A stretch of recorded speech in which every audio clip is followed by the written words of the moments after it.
News కు స్వాగతం. ముందుగా హెడ్లైన్స్. సొంత నియోజకవర్గంలో మోదీ పర్యటన. వెంకటేశ్వర స్వామి నన్ను బ్రతికించారు. ఇంకా ఆ పరదాలెందుకు? నారా లోకేష్ సటైర్.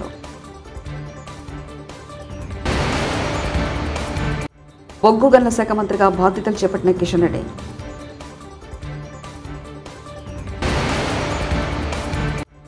నేటి నుంచి వైసీపీ కీలక సమావేశాలు. ప్రధాని నరేంద్ర మోదీ వారణాసిలో పర్యటించనున్నారు. జూన్ 18వ తేదీన వారణాసిలో జరిగే రైతుల సభలో ఆయన పాల్గొననున్నారు. ఈ క్రమంలో సమ్మాన్ నిధి నుంచి 17వ విడత నిధులను ఆయన విడుదల చేశారు. ఈ నిధుల వల్ల ఆ ప్రాంతంలో దాదాపు 2.5 లక్షల మందికి పైగా రైతులు లబ్ధి పొందారు. అలాగే ఈ పర్యటనలో భాగంగా ప్రధాని మోదీ కాశీ విశ్వనాథ్ దేవాలయంలో ప్రత్యేక పూజలు నిర్వహించనున్నారు. టీడీపీ నేత గుంటూరు ఎంపీ పెమ్మసాని చంద్రశేఖర్ కేంద్ర గ్రామీణాభివృద్ధి కమ్యూనికేషన్ శాఖల సహాయ మంత్రిగా గురువారం బాధ్యతలు స్వీకరించారు. తన కార్యాలయంలో బాధ్యతలు చేపట్టారు. ఈ సందర్భంగా తనకు కేటాయించిన శాఖలను సమర్థవంతంగా నిర్వహిస్తానని అన్నారు.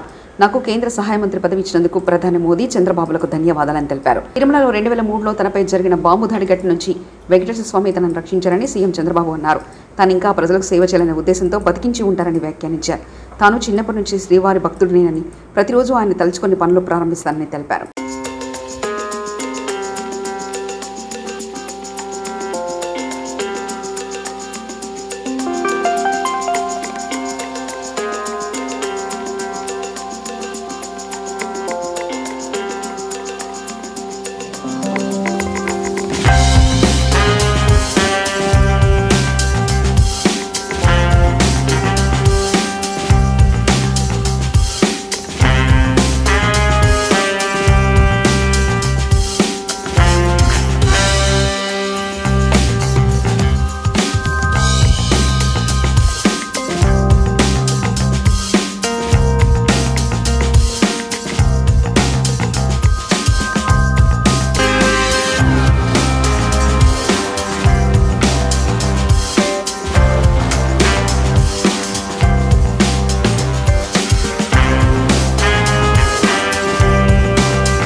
ఆంధ్రప్రదేశ్ ముఖ్యమంత్రి చంద్రబాబు గురువారం బాధ్యతలు స్వీకరించారు. సాయంత్రం 4:41 సచివాలయం మొదటి బ్లాక్లోని తన ఛాంబర్లో వేద పండితుల మంత్రోచ్చారణ మధ్య ప్రత్యేక పూజలు చేసి బాధ్యతలు చేపట్టారు.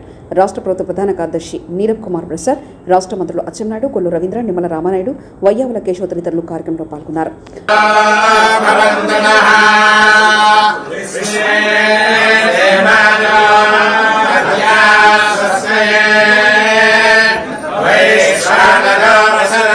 స్వస్తయే దేవా అమంత్రభవ స్వస్తయే స్వస్తి రుద్రః పాద్మోహసః స్వస్తి మిత్రావరుణా పరమం పదో విశ్వానదం వీర్యాని ప్రవోచన్యః పార్థివాని విమమేరజాగుమసియోస్య భారతోత్తరగం సదస్తం విచక్రమాణస్త్రేదో విదాయ విష్మారణానమది విష్ణు పుష్పమది విష్ణు శతత్రే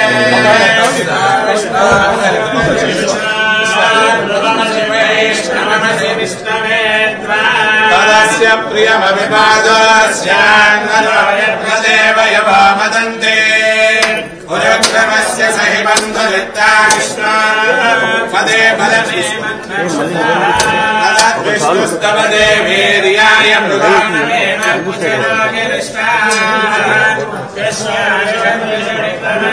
స్వదిక్షయంతి భువనాని విశ్వా వయోమాశ్రయాదనువాధాననతే త్వమన్వశ్రవంతి విద్మనయసే పృథివ్యా విష్ణో దేవత్వం పరమస్య విద్య. రాష్ట్రానికి నీ నాయకత్వం ఎంతో ఎంతో అవసరం. రానీయం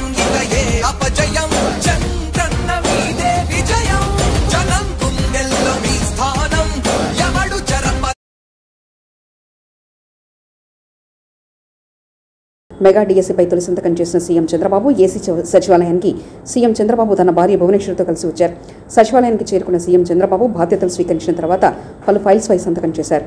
మొదటగా మెగా డిఎస్సీపై సంతకం చేశారు. అలాగే ల్యాండ్ టైటిల్ యాక్ట్ రద్దు, అన్నా క్యాంటీన్లు, పెన్షన్లు 4,000కు పెంపు, స్కిల్ డెవలప్మెంట్పై సంతకాలు చేశారు.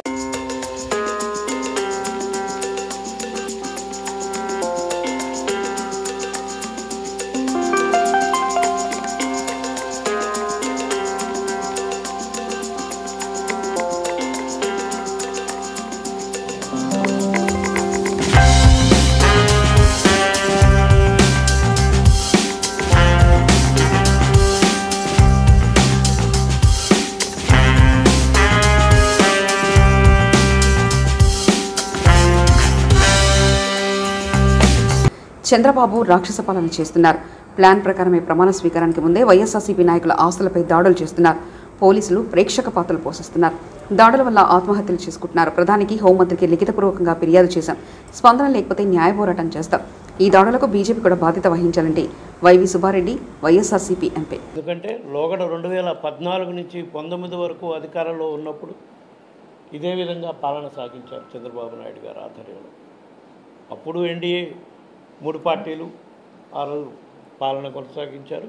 ఇప్పుడు మళ్ళా అధికారంలోకి వచ్చిన వారం రోజులకే, అంటే ప్రమాణ స్వీకారానికి ముందే ఒక ప్లాన్తో రాష్ట్ర వ్యాప్తంగా వైఎస్ఆర్ కాంగ్రెస్ పార్టీ కార్యకర్తలపై, నాయకులపై,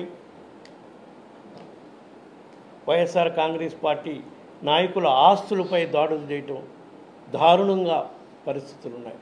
మరి కొన్ని జిల్లాల్లో అయితే పోలీసుల సమక్షంలోనే కార్యకర్తలు, నాయకులపై దాడులు చేస్తుంటే కూడా పోలీసులు కేవలం సోద్యం చూస్తున్నట్టున్న పరిస్థితులు కూడా కొన్ని ఉన్నాయి.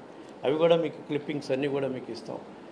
అన్ని జిల్లాల్లో ఎక్కడెక్కడైతే వాళ్ళు గూండాయిజం చలాయిస్తున్నారో ఆ జిల్లాలన్నిట్లో, మరీ ముఖ్యంగా గుంటూరు జిల్లాలో, నర్సరావుపేట జిల్లాలో, గుంటూరు జిల్లాలో, పశ్చిమ గోదావరి జిల్లా, ఏలూరులో వాళ్ళ దాడులు తట్టుకోలేక సుమారుగా దాదాపు 2-3 వైఎస్ఆర్ పార్టీ కాంగ్రెస్ కార్యకర్తలు చనిపోవడం జరిగింది. దాడులు తట్టుకోలేక సూసైడ్ చేసుకోవడం కానివ్వండి, వాళ్ళ దాడుల వల్ల కానివ్వండి. ఏది పోలింగ్ అయిపోయిన రోజు నుంచి ఈ 7 రోజుల్లోనే ఎక్కడా కూడా పోలీస్ స్టేషన్లకు పోతే కేసులు బుక్ చేసే పరిస్థితి కూడా లేదు రాష్ట్రంలో. అంటే ఒక కుట్రపూరితంగా రాష్ట్ర ప్రభుత్వం ప్రమాణ స్వీకారం చేసే లోపే ఈ చర్య జరిగితే ప్రభుత్వం. తిరుమలలో ముఖ్యమంత్రి చంద్రబాబు పర్యటన సందర్భంగా అధికారులు పరదాలు కట్టడంపై మంత్రి నారా లోకేష్ బుధవారం రాత్రి ఆరా తీశారు. పరదాలు ఎందుకు కట్టారంటూ అడిగి తెలుసుకున్నారు. డిపార్ట్మెంట్ వారికి ఎన్నిసార్లు చెప్పాలంటూ బొజ్జల సుధిరెడ్డి వద్ద మంత్రి లోకేష్ అసంతృప్తి వ్యక్తం చేశారు. అలవాట్లు, పొరపాట్లు ఇంకెప్పుడు మానుకుంటారంటూ ప్రశ్నించారు. సీఎం ఆదేశాల మేరకు తిరుమల కొండపై కట్టిన పరదాలను అప్పటికప్పుడు అధికారులు తొలగించారు.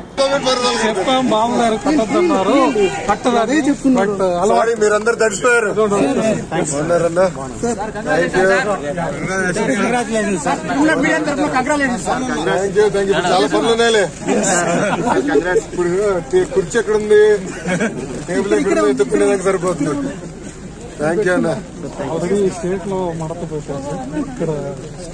ప్రధాని నరేంద్ర మోదీ హయాంలో కోతలు లేకుండా విద్యుత్ అందిస్తున్నామని కేంద్ర మంత్రి కిషన్ రెడ్డి అన్నారు.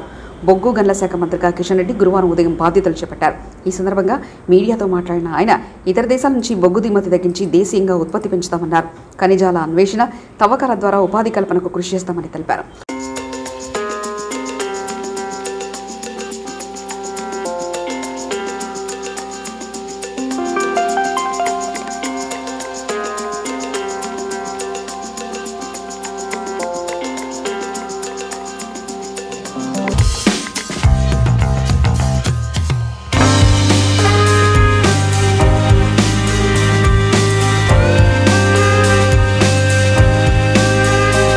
పూర్వకంగా ఈ బాధ్యతలు ఈరోజు చేపట్టాను. మనకందరికీ తెలుసు, దేశంలో విద్యుత్ లేకుండా, పవర్ లేకుండా ఏ ఒక్క పని కూడా కాదు. అది వ్యవసాయమే కావచ్చు, పారిశ్రామిక రంగమే కావచ్చు, ఐటీ కానీ, లేక కమర్షియల్ కానీ, డొమెస్టిక్ కానీ, ప్రజల జీవితాలతో విద్యుత్ రంగం పూర్తిగా పెనవేసుకొని ఉన్నది. భారతదేశంలో విద్యుత్ కోత లేనటువంటి ఒక నూతన భారతాన్ని నరేంద్ర మోడీ గారు ఈరోజు ఆవిష్కరించారు. ఈ రాష్ట్రము ఆ రాష్ట్రము కాదు, అన్ని రాష్ట్రాల్లో కూడా అవసరమైనంత విద్యుత్ అన్ని రంగాలకు అందుతూ ఉంది. దానికి ప్రధానమైనటువంటి కారణము బొగ్గు ద్వారానే ఈరోజు విద్యుత్ ఉత్పత్తి అత్యధిక శాతం అవుతూ ఉంది. రానున్న రోజుల్లో ఇంకా విద్యుత్ ఉత్పత్తి పెంచడం కోసము, విద్యుత్తు ట్రాన్స్పోర్టు ఇంకా పెంచడం కోసము అనేక రకాలుగా నరేంద్ర మోడీ గారి నాయకత్వంలో యాక్షన్ ప్లాన్ చేస్తూ ఉన్నారు. రానున్న రోజుల్లో దీన్ని మరింతగా ముందుకు తీసుకెళ్తాము. ఇక్కడ పవర్ మినిస్ట్రీ కానీ, రైల్వే మినిస్ట్రీ కానీ, కోల్ మినిస్ట్రీ కానీ, మైన్స్ మినిస్ట్రీ కానీ, వీటన్నిటికీ ఎన్వైరన్మెంట్ మినిస్ట్రీ కానీ, వీటన్నిటికీ ఒక అవినాభావ సంబంధం ఉంది. వీటన్నిటిని కూడా సమన్వయం చేసుకుంటూ ముందుకెళ్తాము. విద్యుత్ కోత లేనటువంటి భారతాన్ని నిర్మించాలంటే బొగ్గు ఉత్పత్తి. వైసీపీ అధినేత జగన్ నేడు ముఖ్య నేతలతో సమావేశం కానున్నారు. తాడేపల్లిలోని పార్టీ కార్యాలయంలో జరిగే సమావేశానికి పార్టీకి చెందిన ఎమ్మెల్సీలు, ఎమ్మెల్యేలు, రాజ్యసభ సభ్యులు, ఎంపీలు హాజరు కావాలని ఆదేశాలు అందాయి. ఎన్నికల ఫలితాల అనంతరం తొలిసారి నేతలతో నేరుగా జగన్ సమావేశమవుతున్నారు. వీరందరితో ఆయన నేరుగా మాట్లాడతారు. 2 రోజుల పాటు ఈ సమావేశాలు జరుగుతాయి.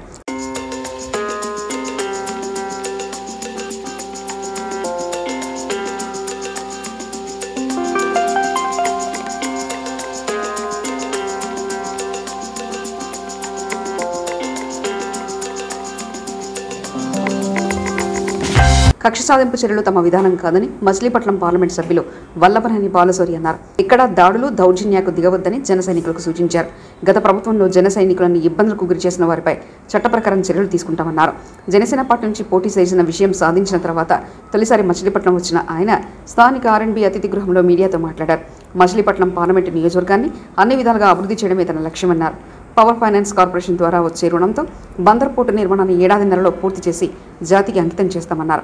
భారత్ పెట్రోలియం కార్పొరేషన్ వారితో మాట్లాడి మచిలీపట్నంలో ఆయిల్ రిఫైనరీ ఏర్పాట్లు కృషి చేస్తామని బాలశౌరి అన్నారు. వాళ్ళు చేసినటువంటి అరాచకాలు మనం చేయొద్దు. పవన్ కళ్యాణ్ గారు కూడా ఈ విషయం గురించి స్పష్టంగా చెప్పారు. మనం ఒక క్రమశిక్షణ కలిగినటువంటి జన సైనికులుగా, కార్యకర్తలుగా మనం ప్రవర్తించాలనేటువంటిది ప్రతి ఒక్క జన సైనికుడిని నేను కోరుతా ఉన్నాను. అందరం కాన్సన్ట్రేట్ చేయాల్సింది అభివృద్ధి మీద. అదే రకంగా ప్రజలకు ఉన్నటువంటి సమస్యలు, ప్రధానమైనటువంటి సమస్యల మీద మనం అర్థం చేసుకొని ఆ సమస్యలను పరిష్కరించడానికి గెలిచిన అభ్యర్థులను. ముఖ్యమంత్రి చంద్రబాబు బెజవాడ దుర్గమ్మను దర్శించుకున్నారు. సతీ సమేతంగా ఇంద్రకిలాద్రికి వచ్చిన చంద్రబాబుకు దేవాదాయ శాఖ కమిషనర్, ఎన్టీఆర్ జిల్లా కలెక్టర్, ఈవో స్వాగతం పలికారు. అమ్మవారిని దర్శించుకుని చంద్రబాబు మొక్కులు చెల్లించుకున్నారు. అనంతరం పండితుల ఆశీర్వచనం తీసి తీర్థప్రసాదాలు అందజేశారు. సీఎం రాక సందర్భంగా ఏర్పాటు చేసిన చిన్నారుల సాంప్రదాయ నృత్య కళా ప్రదర్శనలు ఆకట్టుకున్నాయి.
సొంత నియోజకవర్గంలో మోదీ పర్యటన. వెంకటేశ్వర స్వామి నన్ను బ్రతికించారు. ఇంకా ఆ పరదాలెందుకు? నారా లోకేష్ సెటైర్.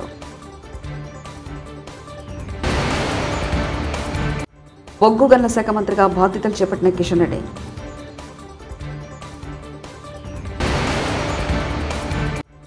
నేటి నుంచి వైసీపీ కీలక సమావేశాలు. ఇవి బులెటిన్ విశేషాలు.